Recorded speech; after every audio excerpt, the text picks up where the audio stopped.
প্রিয় দর্শক, জামালপুর জেলার মাদারগঞ্জ উপজেলার ১ নং চরপাকেরদহ ইউনিয়ন কালারবাড়ি মোড় পলাশপুর সকাল বাজার নামক স্থানে যে জামাই মেলার আয়োজন করা হয়েছে, এই জামাই মেলার একজন আধ্যাত্মিক একটা লোক দেখবেন যে কিনা কাঁচা তরতাজা মাছ খেয়ে ফেলে। আমরা দেখানোর চেষ্টা করতেছি, আমাদের সাথে থাকুন। দেখুন কিভাবে সে তরতাজা মাছটা খায়।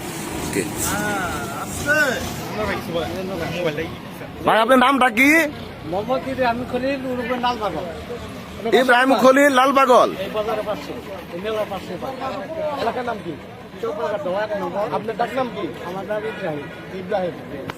আপনি এই যে মাছ খান, এটা কতদিন যাবত থেকে? ছোটবেলা থেকে নাকি?